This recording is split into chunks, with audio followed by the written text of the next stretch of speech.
We're speaking with NSA whistleblower Bill Binney and his wife Catherine about Havana syndrome and directed energy weapons. We're going to take a short break, but stay with us. We're going to get into what the U.S. government may be planning in the way of new weapons for future battlefields and how those weapons are tested. But more importantly, we'll talk to Bill about his own experience with these weapons.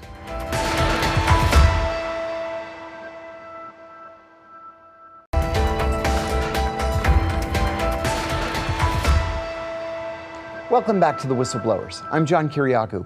We're speaking with famed NSA whistleblower Bill Binney. Bill was one of the leading technological minds in the American government before becoming one of the most important whistleblowers in recent history. Today we're joined by him and by his wife, Dr. Catherine Horton, a former high-energy physicist and research fellow at the University of Oxford, to discuss Havana syndrome and directed energy weapons. Good to have you both with us. Bill, I know that you've been suffering with symptoms consistent with Havana syndrome.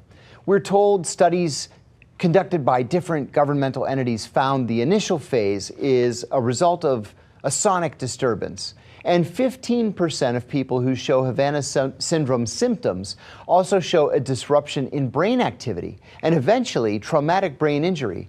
What's your experience been like?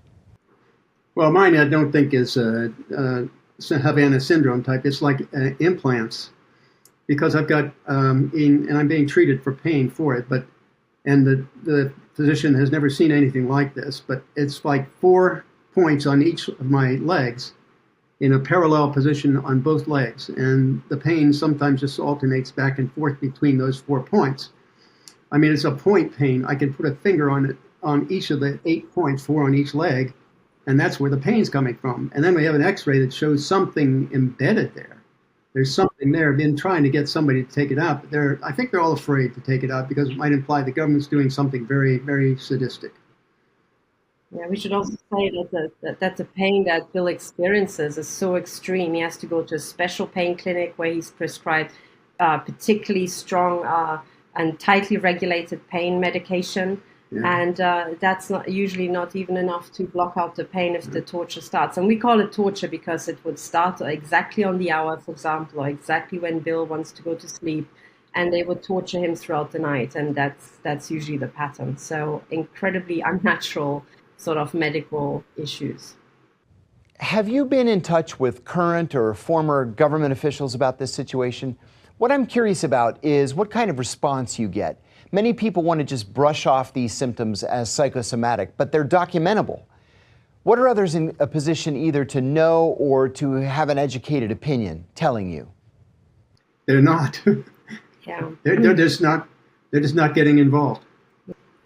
You and I had a conversation about this issue years ago, and you said something that has always stuck with me. You said, it may sound crazy, but I think there's some science behind it, when talking about the complaints of people who said that they were suffering from the result of these directed energy attacks.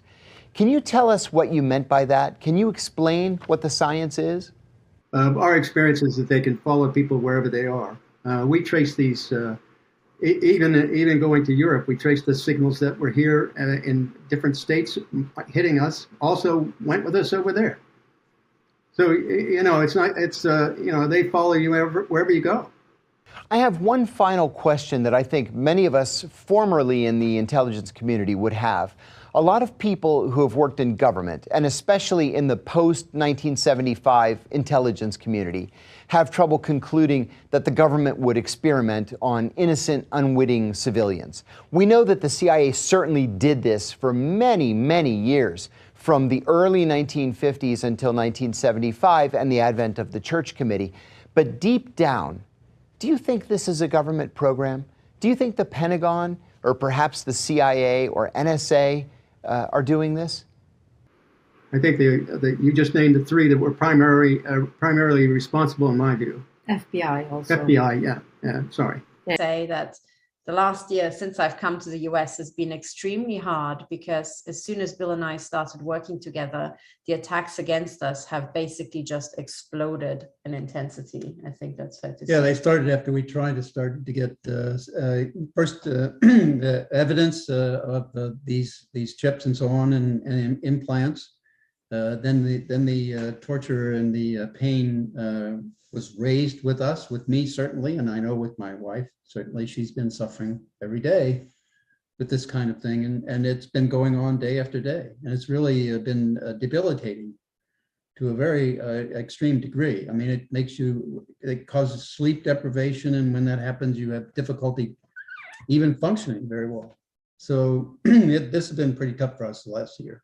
Yeah, have pain in a general area of your leg. You have a point It's a pain. point pain, yeah. It's not a moving pain. It's a point pain. It's the same pain on the left side of at the bottom of the left side of my left stump. And So, it's the one that's there almost every day. So yeah, and maybe some people don't know, but Bill is a double amputee. We'll get into how he got to lose both of his legs in a bit. But so what he means by stump is his amputated below the knee amputated leg.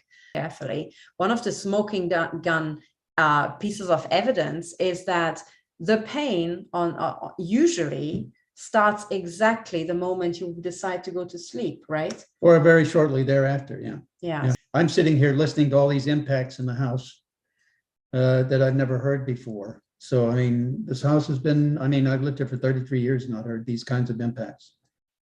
So, and the impacts have been hitting, we put up some shielding and they've been hitting the shielding, and I hear it on the shielding, metal whiteboards, so on. And we can hear the impacts on those, and we've got dents in them as well. And also some holes that were penetrated, I think in 2 cases. Yeah, it was actually yeah. 2 holes that were shot into the shielding on one occasion. The shielding was placed on the floor above the floor where we were sleeping. So it was basically over our heads, above the ceiling. And the shots, which I know, and I can show people how I know, but these shots are pulsed energy projectiles. They are fired from directed energy weapons. And those 2 pulsed energy projectile shots were so violent, they actually shot 2 holes into shielding, one after the other. It literally went bang, bang. And we heard the actual impact sound, and we heard the metal, the hole being shot in the hole being shot into metal on the floor below, right? It actually woke us up. Yeah, I mean, they're not massive holes, but they're pinpoint holes. But the fact is that it penetrated and made those holes. That's the big deal. Yeah. I mean, that's the significance of it. The other significance is that the holes were made into the metal and not into the roof and the ceiling above us. That's right. It's a total outlier.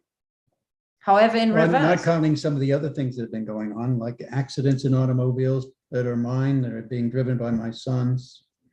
It's like 5 accidents over the last 2 years. Yeah, one of which was just a couple of days ago. Yeah. Yes. So that's another thing. So these are the investigations we've been running. So as the targeted victim community now knows, Bill Binney is fully on board with us. He has seen directed energy weapon attacks. He knows what it feels like to be tortured with chips. And also, I guess I can reveal that you have been tortured before high-profile interviews quite heavily. Is that right? A number of them, yes, that's right. Yeah. So the non-consensual implants are being activated and used to send pain signals, so signals that mimic the body's natural pain, electromagnetic signals, electrical signals in the body, and they can synthetically produce pain that is just off the charts. So I guess the incidents that you suffered, they were really, in terms of the pain levels, I think in one occasion, not even morphine was enough to block out the pain torture that was inflicted. That was when I was in the hospital, that's right. Yeah. So all this and much, much more we'll be talking about. However, so this is just this is, I guess, the topic that all the victims are really keen on, because the vast majority of victims want high-profile people to come forward finally. I can confirm that there's richly an abundance of high-profile people. Many of you would be surprised to know who is actually targeted behind the scenes. But typically people are just terrified to come forward because of their position, because of how high profile they are. They are terrified of the consequences. They're terrified of being humiliated and defamed in front of their family, their colleagues, and their friends, to lose their jobs and so on. So, but what I would like to say is that when people like Bill come forward, this is now the watershed moment when also you guys who have spoken to me can come forward.